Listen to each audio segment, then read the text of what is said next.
Good morning everyone. Hope all of you are fine. Stay home, stay healthy as I am saying on these days every time. Okay. So the next chapter is Gaseous Exchange in Mammals. So all of you are studying every day. Okay. Hope like that. So the gas exchange system in mammals is our next chapter. What is meant by gas exchange in mammals? The gases are exchanging between our cells and our environment. For this, our respiratory system is helping for us. All of you know what are the respiratory system includes. From our nostrils to our lungs, it has many parts: nostrils, trachea, bronchus, bronchioles, alveoli, and lungs. Isn't it? These are the parts of a gaseous respiratory system.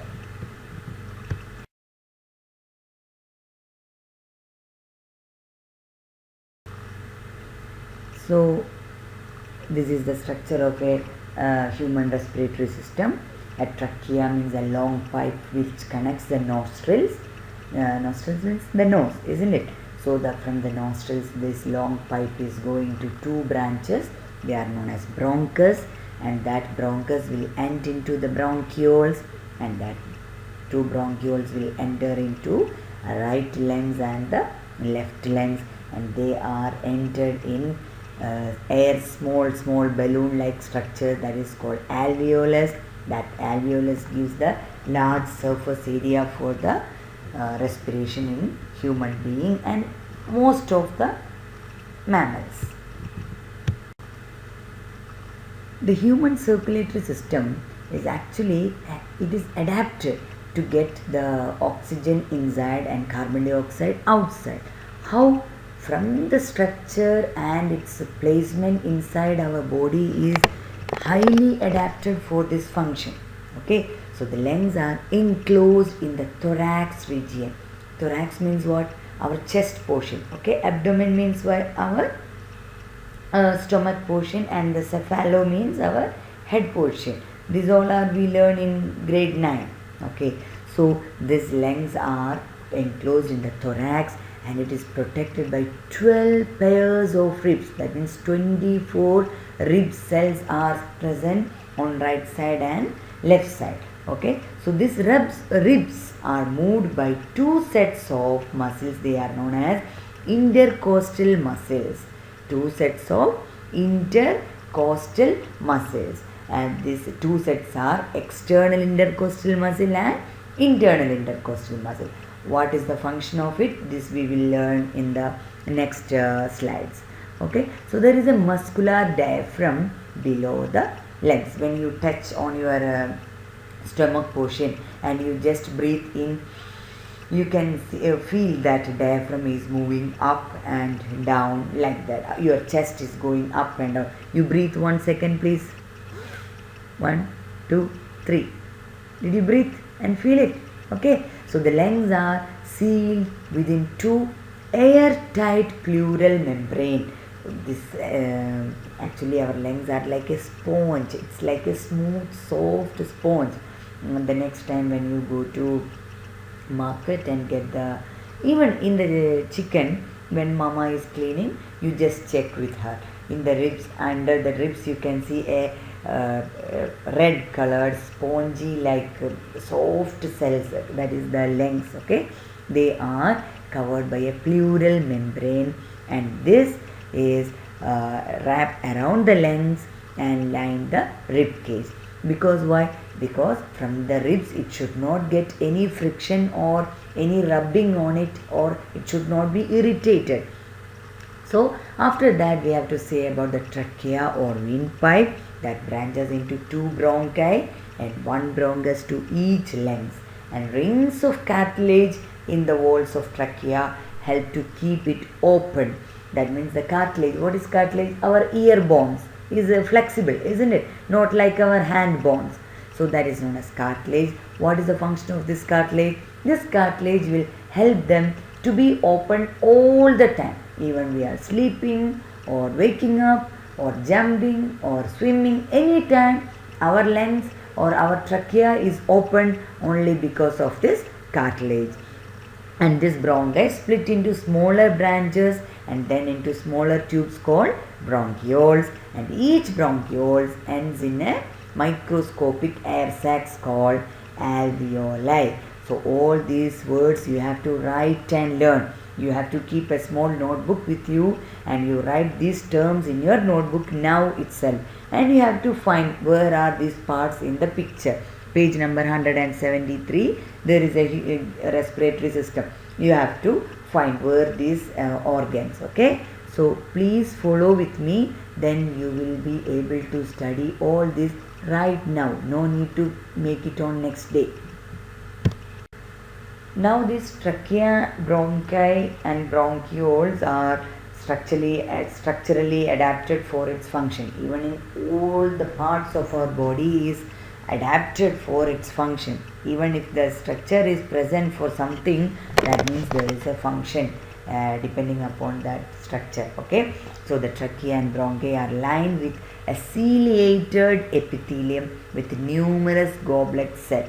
So what is meant by cilia? It's a brush-like structure. In this picture you can see at the top like a broomstick, isn't it? So that is known as cilia. Cilia is only for locomotion or movement. Okay, and in the basement you can see the like lengthy tubes. Okay, so that tubes are help to make, they are known as goblet cell, and they are producing a special kind of mucus. Okay, that mucus and cilia has special function to kill or trap the dust particles or any bacteria or virus getting from outside. It filtered the air before it enter into our lungs, because once it reaches in the lungs, it should be circulated to the blood and it will reach all part of our body. So before that it should be clean. So who is helping for that? Ciliated epithelial cell and goblet cell, and this goblet cell is producing mucus to trap the bacteria or any foreign particles.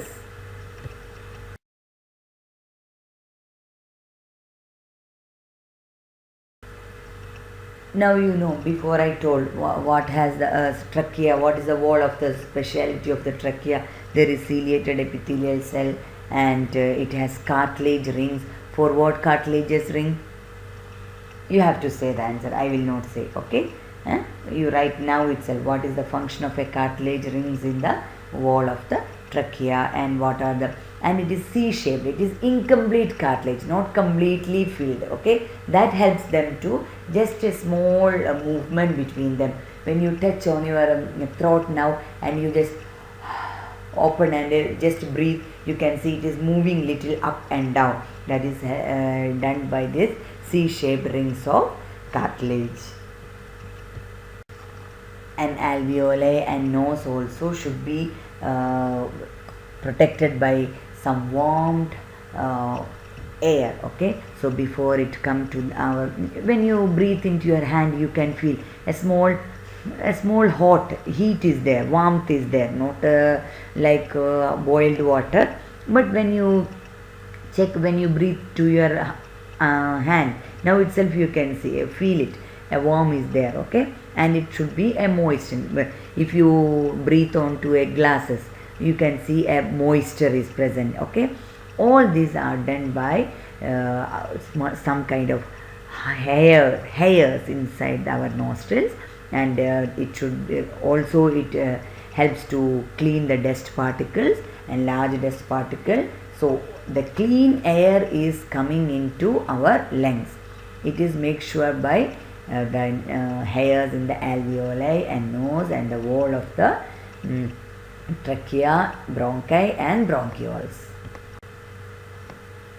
So alveolus has a wonderful job in the respiration. It is really a thin walled structure and it is very small sacs, but it makes the small bubble like structure inside our lungs, and it gives the largest surface area for our lungs to in the exchange of this gases. Actually 700 meter square or centimeter square. I have to refer for that, sorry.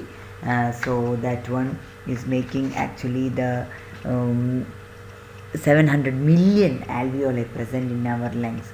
Okay, so that makes possible of the diffusion of our gases, and these all alveoli are lined by capillary. What is meant by capillary? You check the human transport system, the blood vessels are RBC, WBC, capillary, you check there. Okay, so this alveoli is very special air bubbles inside the lungs, and it is at the end of the bronchioles. And the wall of the bronchi and large bronchiole, not only the cartilage, there are some other kinds of cells present, smooth muscles. Okay, so this cartilage and smooth muscle helps them to prevent the collapse of the tube. That means they are never merged together, or they are never make a join between them. They are keep open for every time, and it makes a small distance between them, and it regulates the size of the smaller airway when the muscle fibers contract or relax, and the smaller bronchioles are without cartilage. Smooth muscles are major component of their walls. When the bronchus, then bronchioles, then alveolus, isn't it? So these bronchioles going down, and finally it reaches to the alveoli. So going down, when going down, this cartilage will be reduced, and the smooth muscles will be increased. For what? It makes the contraction and relaxation will be easy and simple. Okay, so the lining of columnar epithelium contains only very occasional goblet cell inside the line. Why all these are less? Because before reaching the oxygenated air inside our lungs, all the particles should be removed by the nostrils, bronchus, bronchioles and all. Okay, so before that itself it is clean. So this goblet cell, what is the function of goblet cell? It produces mucus. So the use of mucus is not needed here, so its amount will be reduced.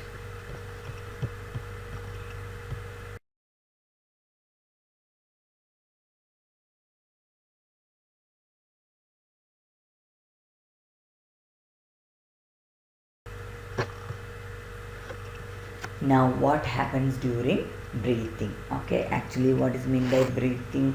Breathing is the gas is taken in and gas is given out. Okay, so the inspiration and expiration, that are the two terms or terminology we are using for the in and out of the gas. So inspiration, what is happening inside your textbook, you can see in the page number 177. Okay, so the arrows in this picture indicates very clearly for it.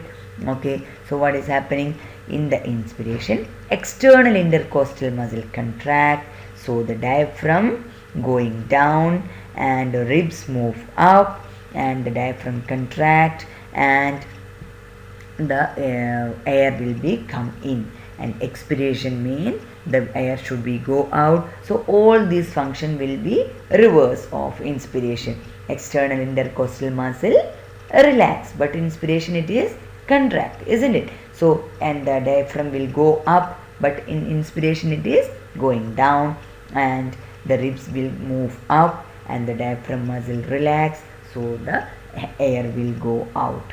So you just take a small paper and make a table of comparison for the inspiration and expiration. On the left side you have to write what? External intercostal muscle, diaphragm, ribs, and the volume of the lungs. Okay, and the top you have to write what? The inspiration and expiration, and you write what will happen in inspiration and what will happen in the expiration. Okay, so that portion you can study very well right now.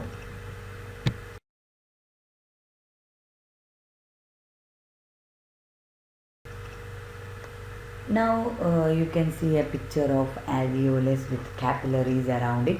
A blue colored and red colored picture can be seen. Okay, so this blue color means it's deoxygenated blood, and the Red colored means oxygenated blood. Okay, so each alveoli is ending of a bronchiole. Okay, so that each bronchiole is ended into a millions of alveoli, and this alveoli and capillaries are overlined or intermingled each other, and the capillaries as a two part, they are pulmonary artery and pulmonary vein are joined with the capillaries. Okay, so what is the function of pulmonary artery?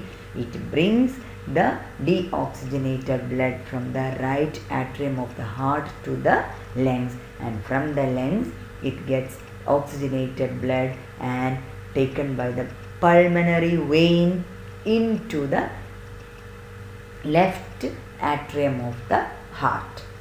Understand?